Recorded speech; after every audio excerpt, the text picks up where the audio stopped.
শিল্পা তার বাবা রতন বাবুর সঙ্গে গ্রামের ছোট্ট একটা ঠেলা গাড়ি নিয়ে পুরি আর ঘুগনি বিক্রি করত। কিন্তু শিল্পার বাবা বেশ কিছুদিন ধরে চিন্তার মধ্যে রয়েছে, আর এটা শিল্পা কোনো মতেই বুঝতে পারছিল না। তাই শিল্পা একদিন তার বাবাকে বলে, বাবা কি হয়েছে বলো তো? এই কদিন ধরে দেখছি তুমি এইরকম মনমরা করে রয়েছো। কি হয়েছে আমি তো কিছুই বুঝতে পারছি না। আচ্ছা তুমি যদি আমাকে না বলো তাহলে আমি কিভাবে বুঝবো বলো? দেখ না মা, বাজারে ওসব জানি না মানুষরা অন্য অন্য খাবার খাচ্ছে, জানি না সব কেমন কেমন খাবার, সব চাইনিজ খাবার খেতে চাইছে। আমার কাছে পুরি ঘুগনি খেতে তো কেউ আসছে না, তাই বিক্রিও হচ্ছে না। ও আচ্ছা, তাহলে এই নিয়ে তুমি চিন্তার মধ্যে রয়েছো, তাই তো? ঠিক আছে, তোমাকে আর চিন্তা করতে হবে না। ঠিক আছে, তোমাকে আর চিন্তা করতে হবে না। কাল থেকে তুমি বাড়িতে থেকো, আমি বিক্রি করতে যাব, ঠিক আছে?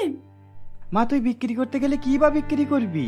এটা কোনো মতেই হবে না। আসলে মাত্র কয়েকটা কাস্টমারই পুরি ঘুগনি খেতে আসে, আর বেশি কেউ আসে না। সকালে অন্যরকম খাবার খেতে চাইছে, সব বিদেশি টাইপে, বুঝলি? আচ্ছা বাবা, তাহলে আমি একবার গিয়েই দেখি না, কে কেমন খাবার খেতে পছন্দ করে, আমিও তো দেখতে চাই। আর অন্য সব ঠেলা গাড়িওয়ালা কি বিক্রি করছে। ঠিক আছে, তুই একা কেন যাবি? আমিও তোর সঙ্গে যাব। তাহলে কাল সন্ধ্যাবেলা তুই আর আমি দুজন মিলে একসঙ্গে যাওয়া হবে। এই বলেই সেদিন রাত্রে শিল্পার তার বাবা খাওয়া দাওয়া মিটিয়ে ঘুমিয়ে পড়ে। আসলে শিল্পা তার বাবা রতন বাবুর সঙ্গে থাকতো, তার মা ছিল না, তাই বাড়ির সমস্ত কাজ শিল্পাকে করতে হতো। আর অন্যদিকে তার বাবা ঠেলা গাড়ি নিয়ে কিছু টাকা কামিয়ে নিয়ে আসতো, কিন্তু বিক্রি না হওয়ার কারণে তাদের হাতে আর কোনো টাকাই আসছিল না। এইভাবেই দেখতে দেখতে সেই দিনটা কেটে যায়। পরের দিন সকালবেলা যখন শিল্পা বাড়ির সমস্ত কাজ করছিল, তখন তার বাবা একাই চলে গিয়েছিল পুরি আর ঘুগনি বিক্রি করতে।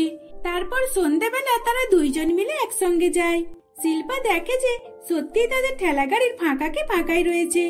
তাদের ঠেলা গাড়ির কাছে কেউই পুরি ঘুগনি নিতে আসতো না।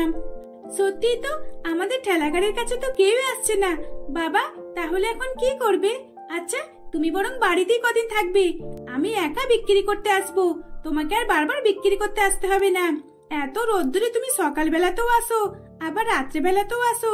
এইরকম ভাবে আসতে থাকলে তোমার শরীর ভীষণ খারাপ হয়ে যাবে। আর তুমি চিন্তা করো না, চিন্তার কারণে তো তুমি পুরোপুরি জড়ো হয়ে যাচ্ছ। এইভাবেই শিল্পা তার বাবাকে বোঝাতে থাকে। সেদিন তাদের ঠেলা গাড়িতে একটাও কোনো কাস্টমার আসে না, তাই তাদের মন খারাপ করে খালি হাতে বাড়িতে ফিরে যেতে হয়। দেখতে দেখতে বেশ কিছুদিন অতিবাহিত হয়ে যায়। এখন শিল্পা একা ঠেলা গাড়ি নিয়ে পুরি আর ঘুগনি বিক্রি করতে আসে। মাঝে মাঝে এক দুটো কাস্টমার তার কাছে আসতো। আর এইসব দেখে শিল্পা অনেকে চিন্তায় পড়ে গেছিল। শিল্পার বাবা এইসব ভাবনা চিন্তা করতে করতে চিন্তার কারণে সে তো অসুস্থ হয়ে পড়েছিল। তাই তাকে শিল্পার কোনো মতে বাইরে বার হতে দিতে চাইছিল না। এদিকে রোজের রোজ শিল্পাকে একাকে বিক্রি করতে আসতে হতো। এমনই একদিন যখন শিল্পা পুরি ঘুগনি বিক্রি করছিল, তখনই তার এক ছোটবেলার বন্ধু অনিমেষ তার কাছে আসে। কিরে শিল্পা, কেমন আছিস? কি খবর বল? তোদের কাজ ঠিকভাবে চলছে তো? আর কি বলবো, দেখো না গ্রামে এখন সব নতুন নতুন খাবার বিক্রি হচ্ছে, তাই আমাদের এই পুরি ঘুগনির কাছে কেউই আসছে না। আর এর ফলে আমাদের বিক্রিও হয় না, তাই খুবই চিন্তার মধ্যে রয়েছি রে। ও আচ্ছা, বুঝতে পেরেছি। আচ্ছা শিল্পা, তোকে একটা কথা বলবো, তুই আমার কথাটা শুনবি? হ্যাঁ শুনবো তো তোর কথা, আমি কি না শুনে থাকতে পারি? কারণ তুই তো জানিস স্কুল থেকে আমি তোর কথাই উঠতাম আর তোর কথাই বসতাম। কি বলবি বল, কি বলবি বল। এই দেখ, আমি শহরে একটা রেস্টুরেন্টে কাজ করি। সেইখানে যদি তোকে আমি নিয়ে গিয়ে আমার বসের সঙ্গে কথা বলি আর কাজে লেগে দিই, তাহলে তো তুই পারবি। আর শুধু তেমন একটা কাজ নয় রে, অর্ডার নিতে হবে, আর কিছুই নাই, বুঝতে পেরেছিস? আচ্ছা ঠিক আছে, আমি তোর সঙ্গে শহরে যাব, কারণ বাবাকেও তো আবার ওষুধপত্র কিনে খাওয়াতে হবে, তাই জন্যই তো আমাকে রোজগার করতে হবে। যদি আমি গ্রামে পড়ে থাকি এই ঠেলা গাড়ি নিয়ে, তাহলে আমি কখনোই বাবাকে সুস্থ করে তুলতে পারবো না। আর এখন আমার খুবই টাকার প্রয়োজন। এই বলে শিল্পা শহরে যাবার জন্য রাজি হয়ে যায়। পরের দিন অনিমেষ শিল্পাকে শহরে নিয়ে চলে যায়, আর সেই রেস্টুরেন্টে বসের সঙ্গে কথা বলে শিল্পাকে কাজে লেগিয়ে দেয়। তখন বস বলে, দেখো আমি কিন্তু ৮,০০০-এর বেশি মাইনে দিতে পারবো না। হ্যাঁ হ্যাঁ স্যার, ঠিক আছে। এই বলে শিল্পা কাজে লেগে পড়ে। এইরকম ভাবেই অনিমেষ শিল্পাকে কাজে লেগিয়ে দেয়। আর সেদিনের পর থেকে শিল্পা সেখানে খুব ভালো করে কাজ করতে থাকে। এমনই একদিন শিল্পা যখন রেস্টুরেন্টে অর্ডার নিচ্ছিল, তখন শিল্পা দেখে যে একটা কাপল তাদের রেস্টুরেন্টে এসেছে। ম্যাডাম বলুন, আপনি কি খেতে চান? আপনি কি এখন অর্ডার দেবেন? হ্যাঁ, এই রাহুল, আমি তাহলে হটডগ অর্ডার করে দিচ্ছি। আমার জন্য একটা হটডগ। হটডগ খেতে আমার খুব ভালো লাগে। এ কি বলছেন ম্যাডাম? এখানে ওইসব কিছুই পাওয়া যায় না? এই মা, ছি ছি ছি, ওইসব গরম কুত্তা আমাদের এই রেস্টুরেন্টে পাওয়া যায় না। আপনি হয়তো ভুল করে ওইরকম একটা খাবারের নাম বলে ফেলেছেন। আপনি ঠিক করে বলুন কি খাবেন। এই, তোমার সাহস কি করে হয় আমার অর্ডার দেওয়া খাবারকে খারাপ বলতে? তুমি কি জানো ওটা কি খাবার? দেখে যেন মনে হচ্ছে গ্রামের মূর্খ মেয়ে। টিনার এইরকম চিৎকার শুনে তখন অনিমেষ বুঝতে পারে যে সে শিল্পাকে বলছে। তখন অনিমেষ তাড়াতাড়ি করে গিয়ে ব্যাপারটাকে সামলে নেয়। আরে পাগল শিল্পা, তুই কি জানিস ওটা কি খাবার? ওটা হলো হটডগ। ওটা খাবার জিনিস, ওটা কোনো গরম কুত্তা নয়। উফ, সত্যিও তুই না মনে হচ্ছে আমাকে মার খাওয়াবি। চল এবারে দেখাচ্ছি ওটা কেমন খাবার। তুই একবার খেয়ে দেখবি, ওটা খুবই ভালো খেতে। তোর জন্য তো এখানে সকলেই হটডগ খেতে চাই। এই বলে অনিমেষ শিল্পাকে দেখিয়ে দেয় যে কোনটা হটডগ। তুই যখন মাইনে পাবি তুই তখন একবার খেয়ে দেখবি এটা কেমন খেতে। তুই একবার খেলে সারা জীবন মনে রাখবি। এইভাবেই তারা কথা বলতে বলতে আবারও কাজ করতে থাকে। দেখতে দেখতে প্রায় 1 মাস কেটে যায়। 1 মাস পর শিল্পা কাজের মাইনে পায়। তখন সে হটডগ খেয়ে দেখে, বাহ, এটা তো সত্যি খুব সুস্বাদু, অনেক সুন্দর খেতে, ভালো লাগছে। সত্যি বলছি অনিমেষ, এর নাম আমি কখনোই শুনিনি। জীবনে প্রথম এই নাম শুনলাম, হটডগ। জানিস অনিমেষ, আমি এই রেস্টুরেন্ট থেকে হটডগ কিভাবে বানাই সেটাও শিখে নেব। আর গ্রামে গিয়ে ঠেলা গাড়িতে আমি এটা বিক্রি করব, কারণ গ্রামের মানুষদেরও তো এটা খাওয়াতে হবে, তাই না? এটা সুস্বাদু টেস্টটা তো বোঝাতে হবে। শিল্পার এই কথা শুনে অনিমেষ অনেক হাসতে থাকে। দেখতে দেখতে প্রায় আরো বেশ কিছু মাস কেটে যায়। শিল্পা টাকা জোগাড় করে নিজে এসে গ্রামের একটা বড় ডাক্তারের কাছে যায়। আর সেই বড় ডাক্তারের কাছে গিয়ে তার বাবাকে চিকিৎসা করাতে থাকে। দেখতে দেখতে কিছুদিনের মধ্যে তার বাবা সুস্থ হয়ে ওঠে। আর তারপর শিল্পা হটডগ বিক্রি করতে শুরু করে। শিল্পা তার ঠেলাগাড়ির সামনে লিখে রেখেছিল গরিবের হটডগ। একদিন, এ বাবা, এটা আবার কি খাবার? বাবা, এই দেখো, এইখানে মনে হচ্ছে গরম গরম কুত্তা ভাজা পাওয়া যাচ্ছে, তাই জন্য ইংরেজিতে লেখা রয়েছে হটডগ। আরে বাবু, এখানে গরম গরম কুত্তা ভাজা পাওয়া যায় না। আসলে এই খাবারটার নামই হচ্ছে হটডগ। একবার টেস্ট করে দেখো, তাহলে বুঝতে পারবে। এটা হলো শহরের খাবার। শহরে এই খাবারটা সকল মানুষ খায়, তাই আমি ভাবলাম যে গ্রামের মানুষদেরও খাওয়ানো যাক। ওনারা তো এইসব খাবার খায় না, তাই একবার টেস্ট করে দেখানো যাক। কাকা, একটা দেবো নাকি? শিল্পার এই কথা শুনে তখন প্রতিবেশী কাকা তার কাছ থেকে 2টো হটডগ নেয়। আর তখন প্রতিবেশী কাকা আর তার ছেলে পিন্টু যখন হটডগ খায়, তখন তারা বুঝতে পারে যে এটা কতটা সুস্বাদু, কতটা সুন্দর। এই রকম ভাবে সেই দিনের পর থেকে শিল্পা গ্রামে এসে হটডগ বিক্রি করতে শুরু করে। আর নতুন খাবার পেয়ে গ্রামের বাকি সব মানুষেরা শিল্পার ঠেলাগাড়ির সামনে ভিড় জমাতো। সকলেই নতুন খাবার টেস্ট করতে চলে আসতো। এইরকম ভাবে আস্তে আস্তে দিনের পর দিন শিল্পা বেশ ভালো টাকা ইনকাম হয়ে যাচ্ছিল। এমনই একদিন অনিমেষ শিল্পাকে তার মনের কথা বলে। তখন তারা দুইজনেই সকলের পারমিশন নিয়ে বিয়ে করে ফেলে। আর তারপর তারা দুইজনে মিলে গ্রামে হটডগ বিক্রি করে হাসি খুশিতে সংসার চালাতে থাকে। একি দাদা, তুমি কি আর মেয়ে পেলে না? এইরকম একটা গরিব মেয়েকে নিয়ে আসলে কেন?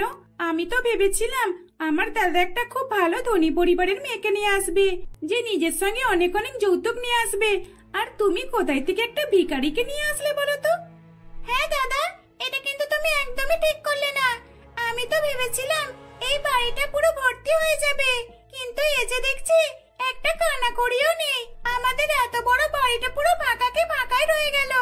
বৌদি, তোমার মা বাবা কি বলো তো, তোমাকে এরকম ভাবে খালি হাতে পাঠিয়ে দিল? এইভাবেই সেদিন পায়েল আর পল্লবী তার গরিব বৌদিকে অপমানের উপর অপমান করে যাচ্ছিল। আসলে ঠিক কি হয়েছিল? পায়েল পল্লবী তার বৌদির সঙ্গে কেনই বা এরকম ব্যবহার করছিল? তার বৌদির দোষটা কি ছিল? চলুন তাহলে বিস্তারিত ঘটনা জানতে হলে পুরো ভিডিওটা দেখে নেওয়া যাক।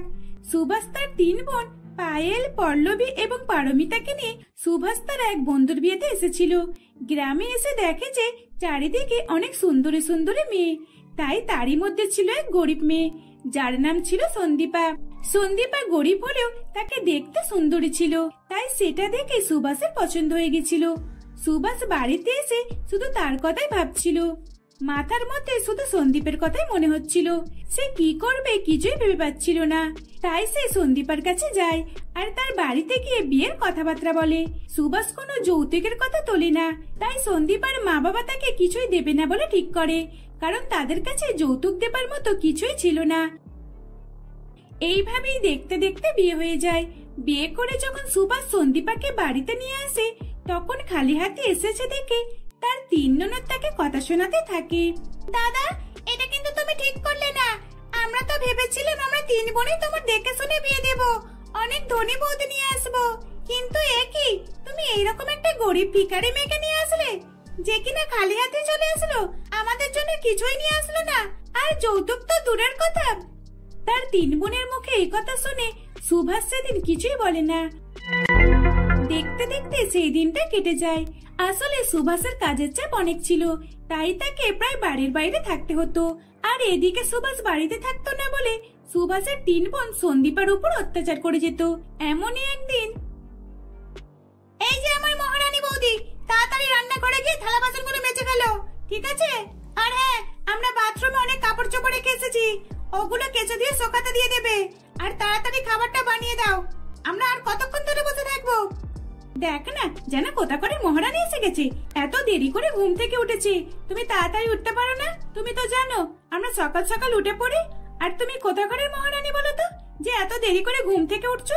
তাহলে বাকি কাজগুলো কে করবে? আমরা করব নাকি? আমাদেরই যদি সব কাজ করতে হয়, তাহলে আমরা তোমাকে কিসের জন্য নিয়ে এসেছি? এই বাড়িতে আমরা তোমাকে বৌদি বলে মানি না, এই বাড়িতে তুমি হলে আমাদের কাজের মেয়ে।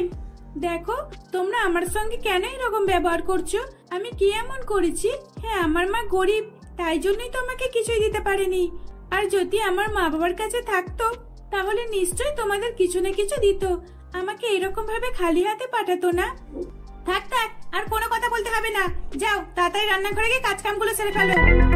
এইভাবেই সেদিন পায়েল, পল্লবী, পারমিতা বৌদির উপর অত্যাচার করে যাচ্ছিল। শত শত কাজ বার করে দিত।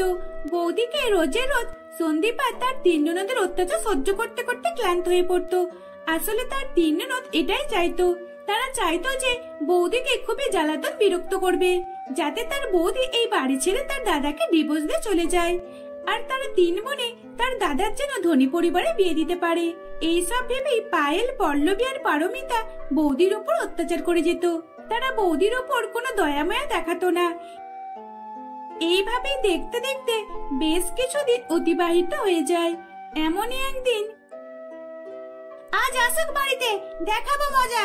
এতদিন মায়ের বাড়ি থাকা 4 দিন হয়ে গেল। 4 দিন মায়ের বাড়ি থাকা, আমাদের এখানে থালা বাসনগুলো জড়ো হয়ে যাচ্ছে, আর কাপড় চোপড়টা জড়ো করে রেখে দিয়েছি। ওহ, এই বৌদিটা কবে যে আসবে কে জানে, যেন ওই বাড়ি থেকে আসতে ইচ্ছে করছে না। কি রে, যদি বৌদি না আসে তাহলে কি হবে? না না বাবা, আমি তো অত থালা বাসন মাজতে পারবো না। হ্যাঁ, কাপড়টা কেচে দিতে পারবো ঠিকই, কিন্তু থালা বাসন আমি মাজতে পারবো না। আমি অত থালা বাসন মাজতে পারবো না। অত থালা বাসন মাজতে গেলে আমার হাত অনেক ব্যথা করবে। যার কাজ তাকেই মানায়, ওই গরিব বৌদি ছাড়া আমাদের বাড়িতে আর কেউই কাজের লোক হিসেবে মানায় না। তাই বৌদি আসলে ওইসব করবে, আমরা ওইসব কিছুই হাত দেবো না। জানি না এই মহারানীটা এখনো কেন আসছে না, এত দেরি হয়ে গেল। পল্লবীর কথা শেষ হতে না হতে সেখানে তার গরিব বৌদি সন্দীপ এসে উপস্থিত হয়। এই তো মহারানী এসে গেছে, তাহলে এসো এসো, ভিতরে এসো। এতক্ষণ ধরে তো তোমারই অপেক্ষা করছিলাম। ব্যাগপত্র রেখে রান্নাঘরে গিয়ে দেখো রান্নাঘরে কি অবস্থা হয়ে গেছে। তাড়াতাড়ি গিয়ে কাজগুলো মিটিয়ে নাও। কি ব্যাপার, তোমার আসতে এত দেরি হলো কেন? কোথায় ঢুকেছিলে তুমি? তুমি কি তোমার মা বাবাকে ছেড়ে আসতে চাইছিলে না? তোমাকে জোর করে পাঠিয়ে দিয়েছে মনে হয়। আসলে পায়েল, পল্লবী, আমি আমার এক কাকার বাড়িতে গিয়েছিলাম, আস্তে আস্তে দেখা হয়ে গেছিল তো, তাই ওখান থেকেই ঢুকেছিলাম একবার। আচ্ছা, তোমার মা বাবারা তো জানে তোমার 3টে ননদ রয়েছে, তাহলে তার সত্ত্বেও তোমাকে কিভাবে খালি হাতে পাঠাতে পারে? এক তো যৌতুকে কিছুই দেয় না, আর তার উপর আবার এবারে যেত, এবারেও তোমাকে খালি হাতে পাঠিয়ে দিল। না না, আসলে আমার মা বাবা তোমার জন্য পাঠিয়েছে, তোমাদের জন্য 1 প্যাকেট মিষ্টির বাক্স পাঠিয়েছে, আর তোমাদের 3 বোনের জন্য 3টে জামা পাঠিয়েছে। কই কই, দেখি দেখি দেখি তো কেমন জামাটা। পায়েল, এত দূর থেকে আসলাম তো অনেকটা ক্লান্ত হয়ে গেছি, আর জল পিপাসাও পেয়েছে, আমি একটু জল খেয়ে আসছি। এই বলে সন্দীপ আর রান্নাঘরে জল খেতে চলে যায়। তখন সন্দীপ আর 3 ননদ পায়েল, পল্লবী আর পারমিতা তারা 3 জন মিলে সন্দীপ আর ব্যাগ খুলে মিষ্টির বাক্সটা বার করে নেয়। আর তারা গপাগপ করে তিন ননদ মিষ্টি খেয়ে নেয়। আর কিছুক্ষণের মধ্যেই সেখানে সন্দীপা এসে যায়। সন্দীপা এসে তার তিন ননদকে জামা দিয়ে দেয়। তখন তার তিন ননদ জামাগুলো দেখে বলে, এ বাবা, এ কি জামা, যেন মনে হচ্ছে ফুটপাত থেকে কেনা, অতটাও খাস নাই। এই বলে তারা তিন বোনে নিজেদের রুমে চলে যায়। এদিকে বাড়িতে আসতে না আসতে সন্দীপা ক্লান্ত অবস্থায় বাড়ির সমস্ত কাজ করা শুরু করে দেয়। তারা তিন বোনে নিজেদের রুমে গিয়ে আরাম করতে থাকে। আর একবারও বৌদির কাছে এসে তার হাতে হাতে জোগাড় দেয় না। তারা নিজেরা নিজেদের মতো ব্যস্ত থাকে। আর এদিকে সারা দিন রাত সন্দীপা কাজ করে মরত। এইভাবেই দেখতে দেখতে বেশ কিছুদিন কেটে যায়। সুভাষ এইসব কিছুই জানতো না। সে ভাবতো যে তার তিন বোন বৌদির সঙ্গে খুব ভালোভাবে রয়েছে। এমনই একদিন সন্দীপা নিজের রুমে একাই ঘুমাচ্ছিল। তখন সে একটা জোরে শব্দ শুনতে পায়। তখনই সন্দীপা তার তিন ননদের রুমে গিয়ে দেখে যে সেখানে তিনটে ছেলে এসে তার ননদের হাত ধরে টানাটানি করছে। এ বাবা, এ যে দেখছি নেশা করে রয়েছে, কিন্তু আমাদের বাড়িতে ঢুকলো কিভাবে? না না, আর দেরি করলে চলবে না, আমাকে এখনই পুলিশকে খবর দিতে হবে, না হলে একটা অঘটন হয়ে যাবে। এই বলে সন্দীপা তাড়াতাড়ি করে পুলিশ স্টেশনে খবর দিয়ে দেয়। তারপর সন্দীপ একটা বড় লাঠি নিয়ে তাদের তিনজনকে মারধর করতে শুরু করে। আর কিছুক্ষণের মধ্যেই সেখানে পুলিশ এসে হাজির হয় আর তাদের তিন নেশাখোরকে অ্যারেস্ট করে নেয়। তখন তারা তিন বোনে নিজেদের ভুল বুঝতে পারে। বৌদি, আজ তোমার জন্য আমরা বেঁচে গেলাম, সত্যি, না হলে আজকে যে আমাদের সঙ্গে কি অঘটনটাই না ঘটতো, আমরা তো জানতেই পারতাম না। হ্যাঁ বৌদি, তুমি আমাদেরকে ক্ষমা করে দাও। আমরা তিন বোনই তোমার সঙ্গে অনেক খারাপ ব্যবহার করেছি, তোমার সঙ্গে অনেক অত্যাচার করেছি, কিন্তু আর নয়, আমরা এখন আমাদের নিজেদের ভুলটা বুঝতে পেরে গেছি। বৌদি, তুমি আমাদেরকে অনেক ভালোবাসো, কিন্তু আমরা তোমার উপর অনেকই অত্যাচার করি। বৌদি, দয়া করে আমাদেরকে ক্ষমা করে দাও। আমরা কখনই আর তোমার উপরে এরকম অত্যাচার করব না। তোমাকে যৌতুক না নিয়ে আসার কারণে কোনো কথাই শোনাবো না। পল্লবী, পায়েল তোমাকে অনেক কথা শোনাতো, তাই না? যৌতুক না নিয়ে আসার কারণে তোমাকে অনেক অত্যাচার সহ্য করতে হয়েছে, কিন্তু বৌদি, এবার আর কথা শোনাবো না। আজকে তুমি আমাদেরকে বাঁচালে। এইভাবেই তারা তিন বোনে তাদের নিজেদের ভুল বুঝতে পেরে বৌদির কাছে ক্ষমা চেয়ে নেয়। আর সেদিনের পর থেকে গরিব বৌদিকে নিয়ে তার তিন ধনী ননদ খুবই হাসি খুশির সঙ্গে দিন কাটাতে লাগলো।